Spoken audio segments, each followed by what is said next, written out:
Hey, what is up? So I recently put up a review of Destiny 2. It was after... Actually, I don't even remember if I beat Forsaken. I don't think I actually had beaten Forsaken when I did that review. Weird. Anyways, it was just to talk about the game, and it wasn't like a full review, right? I just like to talk about the game. So I recently did that, and it was specifically about enjoying the game, and I had saying that I love it as a casual player. And the funny thing is, like, during the making of that video, I've been playing it a lot, right? So a little bit more than casual, but also not, and my mentality is not like, I must grind, it's just, I'm just enjoying it. This video I wanted to talk about what I love about the story, because as I was playing through the game, and enjoying the story, like, I really do like the story. I think it's freaking cool, but it's weird, and this is what I love about it. And I didn't realize it. I was thinking about it as I was playing through different parts and kind of talking about it a little during the streams. It came up a couple times, and I was like, oh, I didn't realize this about that.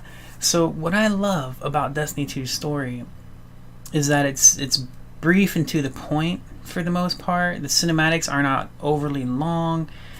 They give you the story. The cinematics are...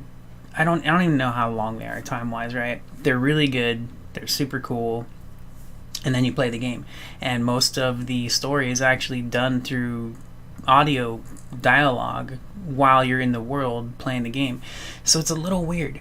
I had to think about this. I was thinking back on it. I was like, And the thing that sucks about it, that kind of sucks, I love it. I love the way it plays, but it's kind of weird because while playing the game in the story, so you're doing these missions throughout the map, right? You pick these missions, you go to them, and then you do them as they play like they're open world side missions. That's what they seem like. But if you were to listen to the dialogue, it's actually really good stuff. It's better than a side mission in your typical open world game, right? Because it's actually the story. So that's the difference. The difference here is that Destiny's 2 story plays out like it's a side mission in other games, but it's not a side mission in Destiny 2. So even if you were to do like these smaller missions that aren't like the major campaign, it's all kind of a part of the bigger picture, and it's actually really well done.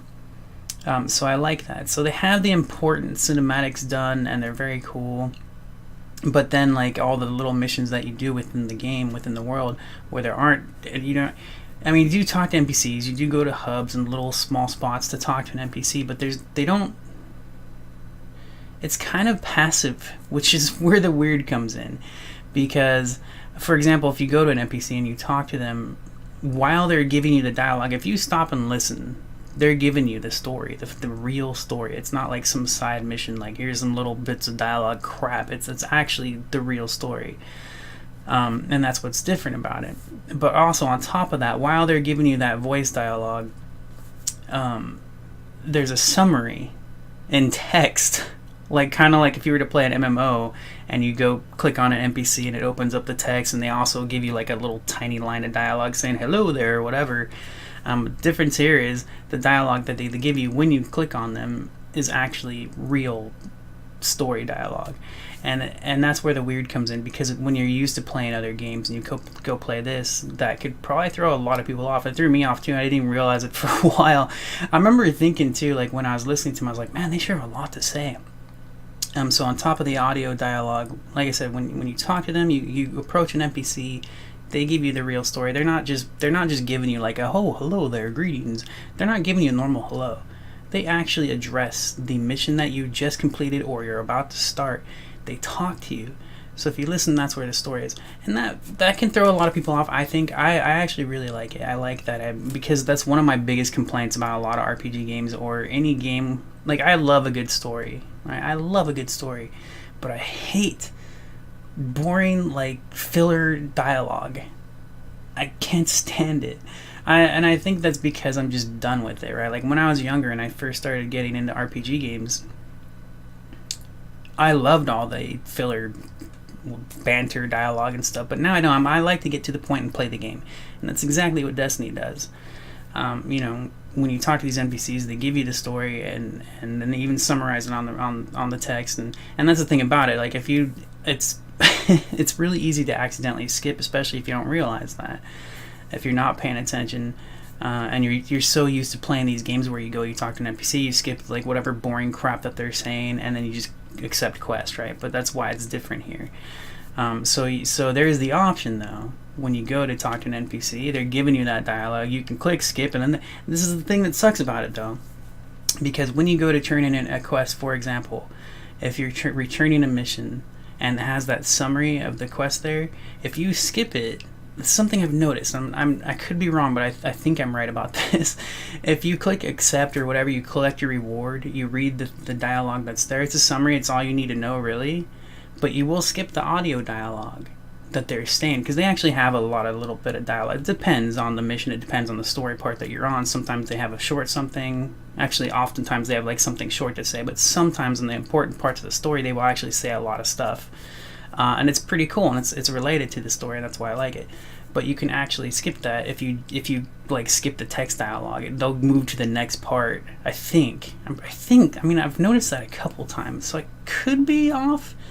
I didn't test it a bunch, but I noticed it, right? It was something I noticed. It wasn't something that I like focused on and tried to find out, but that's what it seemed like. Because I remember there were a couple times I was like, oh cool, I'm gonna let them keep talking, and then their dialogue like switched to the next part.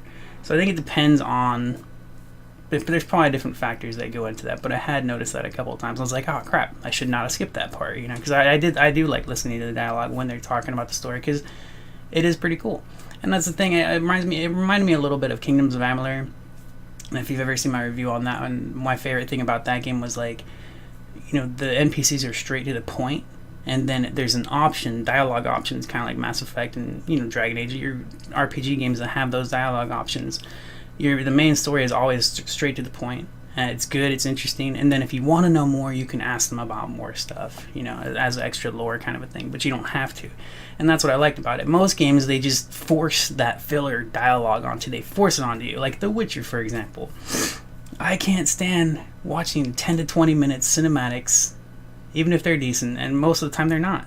Like, that's what I've seen, and most of those cinematics, a lot of it is just them talking, back and forth, talking. And I'm not a fan of that. I don't want to watch them say nothing interesting, because they're immersing you, right? They're trying to immerse you into the characters and stuff. And I think the idea is cool, but like I said, I think I'm just tired of that. Like, I'm tired of the filler content. I don't need it.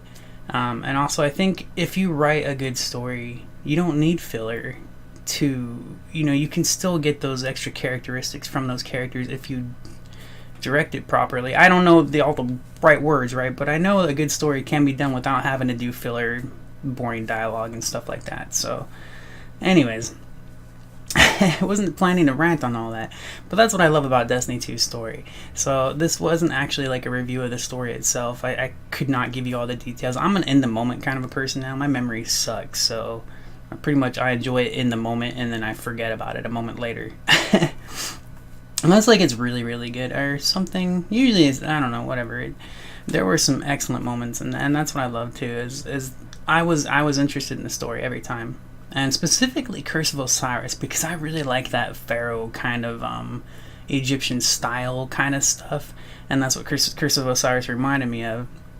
I liked a lot of the stuff in the game, but as far as the DLC expansions go, Curse of Osiris just struck me a little more story-wise, because I like that stuff. I like the kind of stuff that they did in it. Lots of great moments. I was not a big fan of Cade. Like, Cade is this character that everybody seems to love. I don't understand why. Although, okay, I said that wrong. From the previews and the trailers and stuff, he's this really quirky, like, silly character. But he was cool. He was a hero. He was a freaking hero, man. And I'm a big fan of Nathan Fillion as an actor, and a lot of his shows that I've seen him in and stuff. I love him, but I didn't get instantly attached to Cade just because it was Nathan Fillion. It seems like some people are like that. They're like, "Oh, Nathan Fillion, I love this guy." It's like, well, I was not the biggest fan of Cade until I got to know the heroic side of him. The silly side, I just didn't really care. There were some funny lines and stuff, but I didn't care about the silly side of Cade. But the heroic side of him, he was awesome. He was definitely a good character. The way I think of Cade is really funny, because I think of him as a cool Jar Jar. Because he is kind of like the comic relief, the slapstick comedy. It's not like too slapstick, but he's that character. He's that silly character. So he made me think. I'm not saying he's bad like Jar Jar, right? I'm saying he's like he's that character. He's that character in the story to give you that light side, the lightheartedness, the comedy, you know, whatever. But definitely a much cooler version of Jar Jar. he's like Jar Jar if he wasn't annoying, right? But yeah. So, anyways, I really like the way they do this story. It's definitely different, and it took me. I didn't even I was paying attention to a lot of the dialogues that they were saying, but I didn't realize it. I didn't even realize it until like yesterday. I was like, oh. I was thinking about it. It kind of reminded me of like Titanfall 1. That didn't have a campaign, but they had like that sort of story thing that played during the multiplayer missions. You know, you never really paid attention to the differences here. It actually matters, and you're not usually, most of the time, like when you're starting a mission, you're not in the middle of combat, so you can actually pay attention to the dialogue when you're starting missions for the most part. And I don't know, I really liked it. I thought it was really well done, because like I said, the dialogue for the passive dialogue while you're playing the game is actually important and interesting. It's not just jibber jabber, right? Which is a lot of games are like that. You're walking through the world, this and that, and it's just people blah blah blah blah blah, like whatever. So that's what I liked about it. And final notes, I will say this again. I said this in my previous review, and I say this repeatedly in comments and discussions with people. To fully, really enjoy the Destiny games, like even 1, but to really, really enjoy this game, you have to own all the DLC. And that sucks ass. It's shitty. Fuck the industry. Fuck Activision. Hopefully Bungie wasn't really full in on that. I don't know. I don't know if they kind of pretend to go along with it because they know that's what Activision wants. I don't know. Maybe Bungie loves the fact that they charge all this money for extra content. But to really enjoy the game, you have to own all the content. You have to. The cool thing about that is they did give it free with PS Plus. They gave it free on PC recently. So if you play through that game, which I didn't even buy the expansions until after I had basically mostly completed the base game. I completed the base game, but I didn't like grind it, right? Like I played through it and I loved it. I loved every moment. I hate the industry. I hate the microtransactions. I hate all that crap. But the game is good. You know, it's good. So that's why I bought the expansions also, because they didn't do what they did with part 1. That's in my other review. I'm not going to talk about that again because I could rant about that all day long. Yeah, so if you got it for free, go play it. And if you're like me, like I ended up buying the expansions because I like the game so much, and I got the base game for free. So basically, I paid regular price for the game, right? Getting all the content, I paid regular price, as if I were to buy the, you know, so it's not too bad. Like, when I look at it that way, right? But the fact that they do this thing where they charge all this for this extra content. So the one thing, too, about the expansions, I will say this. I liked the Warmind and Curse of Osiris expansions. They are very small. They're kind of short. I don't know how they're short. They might be like 4 hours to 5 hours long. I'm not sure. I didn't time it. I know they're short, though. They're not super grand, but they're good. They're good. They're entertaining. They're fun. But Forsaken itself is way bigger. It's a lot more stuff was added with Forsaken. Like, Warmind and Curse of Osiris were kind of just little story packs, basically, right? Just add an extra story, and it's not like one story mission. There's a campaign to it, and it's pretty cool. They're very cool. But Forsaken actually added like a ton of new features. They were the ones that added new gear, all new power levels, and lots of new stuff, and it's definitely a more noticeable expansion. And like I said, though, it's basically this with Forsaken and the 2 smaller expansions. It should have been all one game, because you need all that to really get the full game. You need it. It's required. If you don't have this content, it will feel like you're missing everything. It will.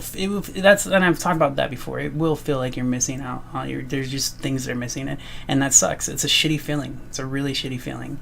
But if you enjoy what you play in the base game, like that's what I did. And I'm not telling you to go buy this. I mean, like if you like, I'm just saying it's good. I'm just saying it's good. I'm not saying go buy it.